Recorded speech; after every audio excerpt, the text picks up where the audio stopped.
My first question to you is by the time this airs, so we're going to record it on Thursday and then it's going to air on Monday. So by the time this airs, it will be the 1 year death anniversary of your daughter. Can you describe how your family is coping, especially over what happened over the last year? Um, that's interesting. It's still, you would think that the hurt of this situation would have alleviated some, but I can tell you that it doesn't. Um,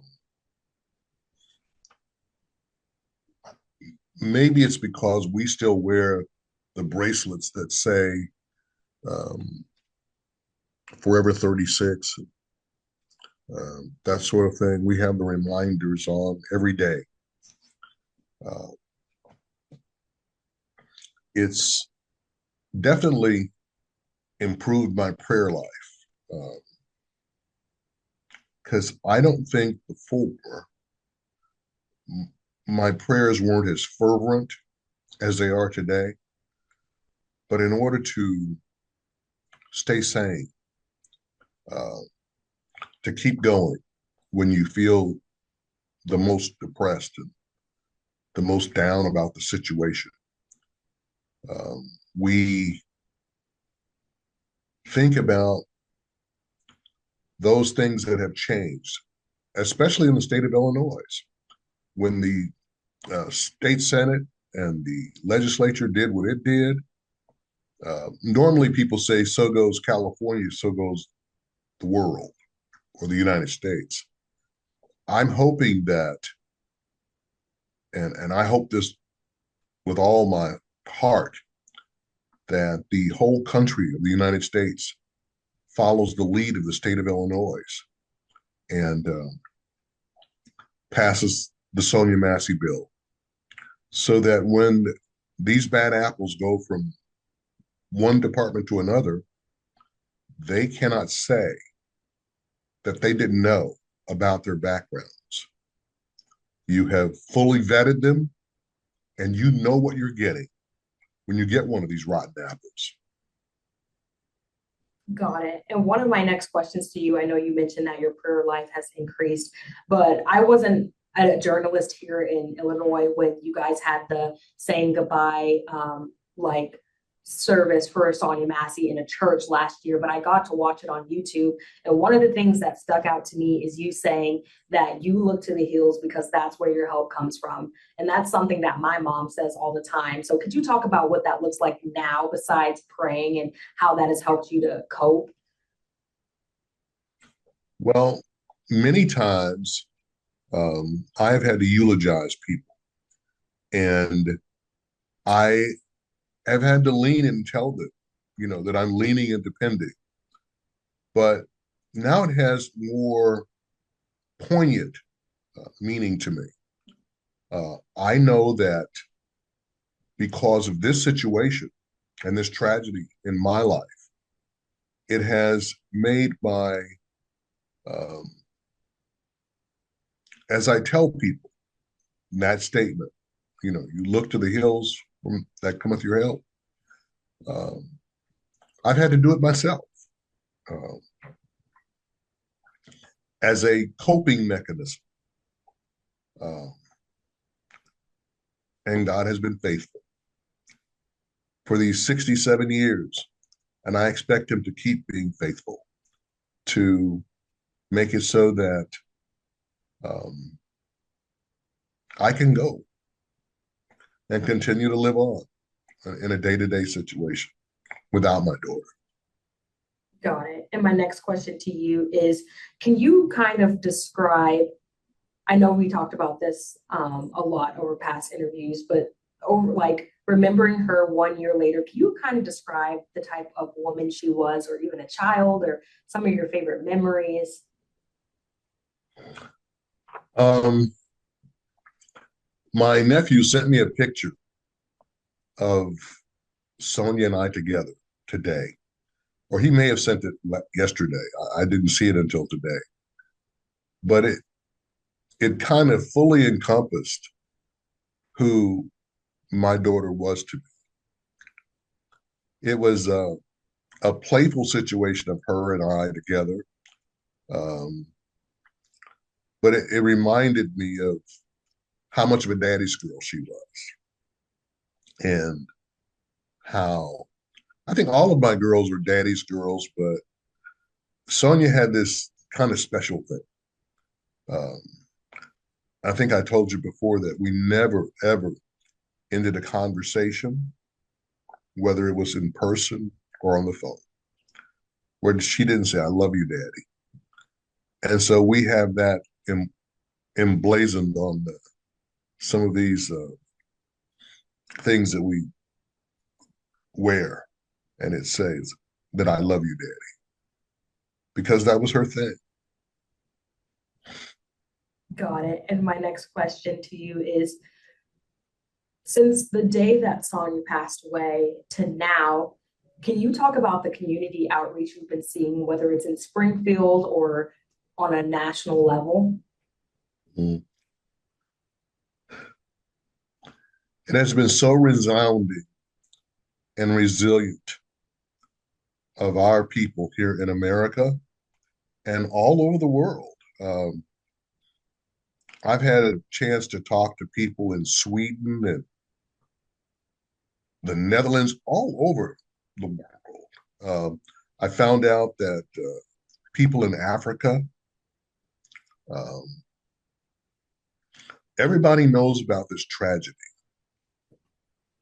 And so it has made me more determined than ever to make sure that we do all we can to stop these kind of tragedies, where we always had the talk where we told our boys to be careful around police officers and not make any furtive gestures or do anything that might inflame a situation or escalate a situation.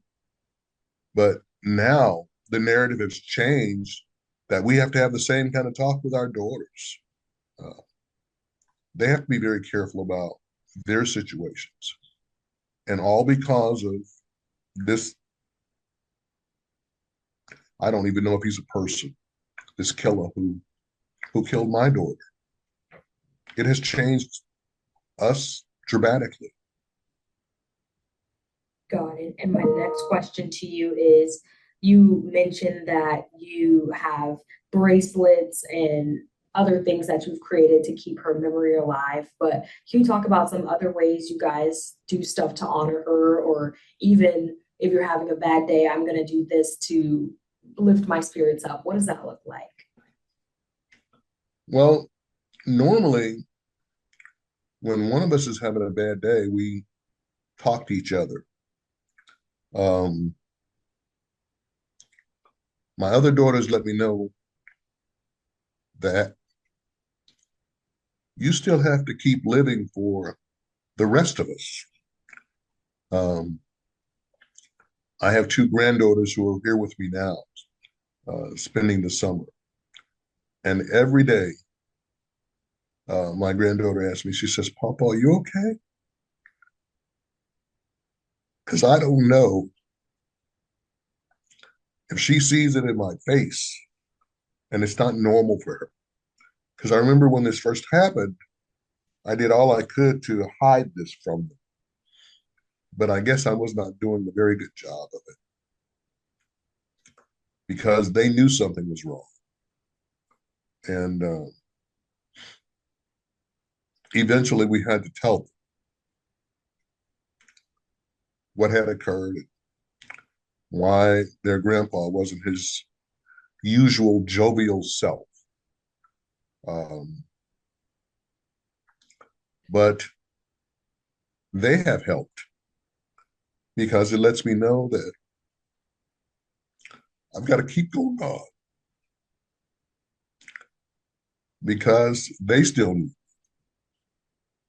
And the rest of my daughters have told me, uh, "Daddy, you got to come out of this fog that you're in because of the sadness that's overwhelming and just overtakes me sometimes." And it lets me know that it I got to keep going for them.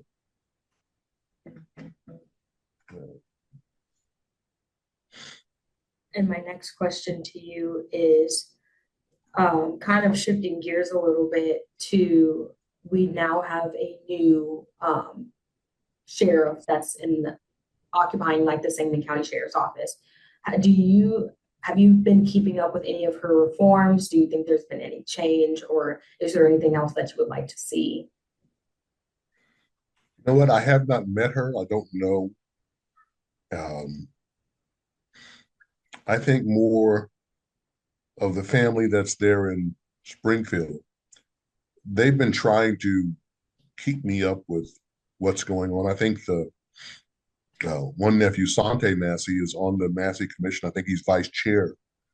So he's been more involved on a day-to-day basis with keeping me informed with what's going on. Um, and he has related to me that he believes that the reforms should be ongoing. And the amount of time that has been allotted to that Massey Commission has not been enough because the problems in Sangamon County have been systemic. There is a very great hue of systemic racism in Sangamon County. And that Massey Commission should be continued um, or all of its duties transferred over to the Truth Commission that he has started. And the reforms should continue. Sangamon County has become a leader in how these situations can be handled throughout the whole country. And I thank God that the state of Illinois has. I have, as you said, I called for that at my daughter's homegoing ceremony. And State Senator Doris Turner and State Representative Cam Buckner, the leader of the Illinois House, the speaker, I think they've done a yeoman's job of, of getting busy and getting this thing done. They have been determined that this kind of tragedy is not going to happen again, not on their watch. And so I'm so appreciative of that. We're just waiting on Governor Pritzker's signing ceremony for it to become complete law in Illinois, which is, we hope, one of the first states, but we're surely not the last. Got it. And one of my last questions to you is in October, that will begin the trial for Sean Grayson. Can you talk about what preparation looks like for you guys as a family, especially with having, I know you're coming from Arkansas and then you guys will have to travel to Peoria. What does that look like to make sure you guys are comfortable as a family, but it's going to be a long road because it's going to be multiple days to make sure you don't get drained while having to deal with reliving what happened to your daughter? Well, I had an opportunity to speak in the city of Peoria recently, I think on the 20th of this month. And it was a 100-year celebration for the Illinois-Wisconsin Improved Benevolent and Protective Order of Elks of the World, which I've been a member of for about 35 years or more. And it let me know that we did have brothers and sisters there in the city of Peoria, and the president of the NAACP there in Peoria has let me know that they're making all preparation for us to come there so that we will be comfortable throughout that whole trial and for however long it takes. I'm not even opposed to having that trial televised throughout the whole country. I think what he did was televised with the release of the body camera footage. I think that people across the country and across the world should have the ability to see his judgment Got it. And that was pretty much all of my questions. Is there anything else that you would like to add? I thank you for the opportunity um, to lay out to you. I think, as you can see, you know that song that says, "I've cried my last tear"? Haven't done that yet. But I know as a Christian, at some point in my life, I have to look with a spirit of forgiveness. If we want forgiveness from our Savior and what He's done for us in our lives, we have to have that same spirit of forgiveness. But I'm not ready to do that yet. Maybe one day in the future, but not now. Thank you for watching. Make sure you subscribe to our YouTube channel and watch more videos from News Channel 20.